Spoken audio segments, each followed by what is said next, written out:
sa carrière durante, il a marqué des pas indélébiles à la RTS entre 1972 à 2010. Il avait fait sa formation à la maison Lafayette et au studio Montrouge de Paris. Talentueux caméraman, il occupe tour à tour les postes de chef du bureau reportage à la RTS, chef du département fabrication, planning et logistique.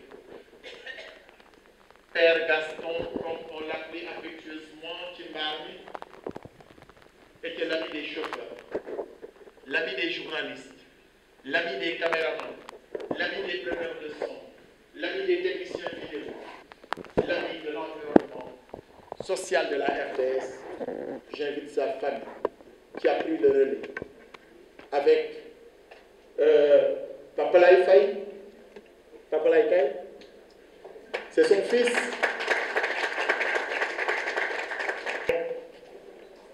Moi-même, je peux prendre au nom de Père Gaston. Vous connaissez mes relations avec Père Gaston. Mais à tout honneur, tout Seigneur, allez-y. Marchez droit pour prendre ce cadeau au nom de Père Gaston Faye. Et j'invite une autre icône des médias qui présentement a le viseur entre ses doigts, M. Selou Diallo, président des photographes et techniciens pour la remise symbolique. M. Diallo, Selou. Vous pouvez venir, tonton Amadou. Hein? Tous, c'est des amis de feu tonton Gaston. Et M. Selou va remettre les cadeaux. Allez-y au milieu, s'il vous plaît. M. Diallo, allez-y au milieu. Voilà, pour remettre à la famille de feu Gaston Faye ce cadeau. Et voilà, c'est toute sa famille qui s'est mobilisée. Oui, cher Tidiane Daou. Merci, grand. Pape Mali Diop, que j'aperçois. Merci. C'est la famille de la RTS qui s'est réunie. C'est la famille de feu Gaston, Pape Laï Faye. Hein? La famille Faye, bien mobilisée. Doyen, merci beaucoup. Voilà, en quelques notes, puisque c'est toute la famille qui s'est mobilisée, j'invite. Merci à M. Sambou Biali pour cette initiative. Et merci également à M. Cham du comité de pilotage. Nous sommes là pour parler de Amadou Gaston Faye. Je pense que quiconque dans cette salle aurait pu être ici pour parler de lui, étant un papa infatigable, mais également un professionnel qui fut exemplaire. Aujourd'hui, son engagement professionnel tout au long de sa carrière qu'il a eu à avoir à la RTS, il l'a eu avec passion, avec rigueur et un sens aigu du devoir. Nous sommes là aujourd'hui pour fêter Amadou Gaston Faye, un homme d'une générosité extrême, mais également d'un altruisme sans commune mesure. Et il avait un sens profond de l'union. Pour lui, la force d'un groupe résidait toujours dans sa solidarité. Nous, durant les derniers jours de sa vie, et je pense que c'était à quelques jours, pas plus de 5 jours avant sa disparition, il est passé nous donner des conseils au bureau au retour d'une visite médicale qu'il venait de faire à l'IPRES. En rendant hommage à Gaston, nous célébrons non pas seulement son parcours professionnel, mais également des leçons précieuses pour l'avenir. Pourquoi des leçons précieuses? Parce que tout au long de sa vie, il sait donner pour les autres, délaissant parfois même sa famille. À mon nom, au nom de toute la famille, au nom de toute la presse sénégalaise, mais au nom également des familles de tous ceux qui ont reçu aujourd'hui des distinctions, nous vous disons merci. Vous venez d'immortaliser des icônes, certes, mais vous venez aujourd'hui de donner à nous tous, les enfants de ceux qui ont eu à être décorés, un lourd héritage que nous devrons porter. Merci beaucoup. Merci. Nous sommes très contents ce matin d'être là. Je suis là pour 4 raisons. D'abord, invité par le directeur général de la Maison de la Presse. Je suis là pour représenter le directeur général de la RTS, M. Papalignon, pour les étudiants. Je suis là en tant que membre de cette corporation de la presse. Mais je suis là aussi pour représenter la famille de Amadou Gaston Faye. C'est difficile de prendre la parole devant des aînés, devant ceux-là qui vous ont vu grandir, ceux qui vous ont formé, ceux qui vous ont encadré.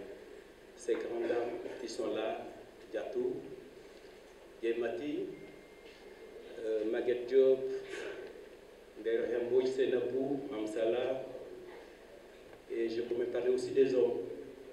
J'ai vu dans cette salle Adama Sow, Saher Ndiaye, Ali Fambaye, Moustapha Diop.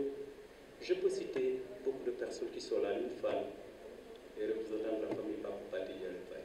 Alors, ce que je voulais dire, je pense que le directeur général de la maison de la presse Babacar Touré a été bien inspiré. Il est bon, par moment dans la vie des hommes et des femmes, de repérer des figures emblématiques, des icônes, ceux-là ou celles-là qui ont travaillé pour ce pays. Ils se sont donné corps et âme pour que les choses puissent marcher. Si je prends l'exemple de Amadou Gaston Faye, j'ai eu la chance de le trouver à la RTS, j'ai eu la chance de l'interroger, et pour la petite anecdote, ma connaissance avec Amadou Gaston Faye, comment cette connaissance s'est passée et qu'est-ce qui est devenu aujourd'hui la famille d'Amadou Gaston Faye et ma famille. Nous sommes devenus une famille confondue, nous sommes les mêmes. Je suis inséparable avec sa famille est inséparable avec ma famille. Et qu'est-ce qui explique cela? C'est tout simplement le service de travail. Alors, nous sommes le 24 décembre 1997. Premier jour, premier stage à la RTS. À l'époque, je venais à Radio Sénégal. Si mes souvenirs sont exacts, c'est Sénabou, Cor qui était la rédactrice en chef. Bientôt, si je me trompe, il faudra me tirer les oreilles pour rectifier. Et les autres. Alors, après la réunion de rédaction, Sénabou Cor me dit, va voir le chef service fabrication et production pour lui demander si le véhicule était déjà en place parce que l'équipe de reportage était là. J'ai dit ok. Elle m'a dit, c'est une façon pour toi aussi de visiter la maison. Je descends du premier étage, je descends, je marche. 20 mètres après, à gauche, je trouve beaucoup de monde. Alors, je demande à Amadou Gaston Faye, parce que je dois lui transmettre une commission du chef de la rédaction, DSN encore. On me dit, le monsieur là, je le trouve dans un bureau où il y avait beaucoup de téléphones, de la paperasse. Vous connaissez les téléphones là, les appareils là? Avec le doigt, on mettait, on tournait. Je trouvais deux, il était là. Je dis, tonton, ça va? C'est le moment où il m'a équipé par là. J'ai pas son temps, mais c'est quoi ces histoires? Alors, pour la première fois, le premier jour, j'ai pleuré. Je suis monté. J'ai dit, Nabou, tonton, vraiment, moi je comprends. Non, il s'est mis pas rendu compte, je le connais. Il n'a rien dans le cœur, il est comme ça. Après, il donne mon mouchoir, je me suis. Après, il appelle à son téléphone. Les personnes, est-ce que je suis un George? Quoi? Quel Khaled? Pendant que je suis un j'ai envoyé un boss pour nous l'enlever. Dis-lui de venir. Après, il m'a dit, il est comme ça. C'est rien. Je pense que c'est ce que Abbas disait tout à l'heure. Et quand je suis descendu, il m'a dit, non, tout doux. Je lui ai dit, papa, c'est rien là. Puis tout à l'heure, et depuis ce jour, Gaston m'a pris sous son aile protectrice. Il me défendait, il me surveillait. Et comme Abbas l'a dit, il alliait la carotte à la chicotte. Si c'est bon, c'est bon. Si c'est pas bon, il est rigoureux, il est caractériel, mais d'une générosité exceptionnelle. Gaston Mbengue, c'est le relationnel. Tous les administrateurs du Sénégal, des 4 coins du Sénégal, les préfets, les gouverneurs, les gendarmes, ils connaissaient tout le monde. Et à chaque fois que la RTS préparait les élections législatives ou présidentielles, c'était le monsieur qui avait vraiment l'agenda, les adresses pour appeler ces autorités pour qu'elles puissent envoyer des motards. Parce qu'à l'époque, c'était des cassettes, il n'y avait pas le numérique. C'était des cassettes, c'est lui qui s'apprêtait, c'est lui qui demandait toujours au chef de brigade de convoyer les équipes à Dakar. C'était pour vous raconter la petite anecdote. Je pourrais raconter sur Diatou, sur Alpha Sall, sur qui a encore Sidi Lamignas. En tout cas, là où je vais terminer, c'est pour vous dire, avant de parler du patron de, bien sûr, de la maison de la presse, Gaston, voilà ses fils. Il me dit, tu sais, pour la plupart, je n'ai pas assisté au baptême de mon fils. Et surtout le dernier Mohamed qui vient de prendre la parole. Parce que le jour où il était né, il allait être en mission avec Amadou Mbaïlou. Ils étaient inséparables. En Casamance, au Liban, partout à travers le monde, ils étaient souvent ensemble. Alors bref, c'était pour faire un petit témoignage sur Gaston. Votre maman a été mon enseignant au CESTI, au Général. Une femme très sympathique et très engagée. C'est pour ça que quand vous avez fait la remarque sur le président, il n'y avait pas de femme, je savais pertinemment s'il était là, il allait faire la remarque. Alors, monsieur le directeur de la maison de presse, je vous félicite. Je vous félicite. Ce que vous avez fait ce matin est un grand geste. Je pense que le pays en a besoin.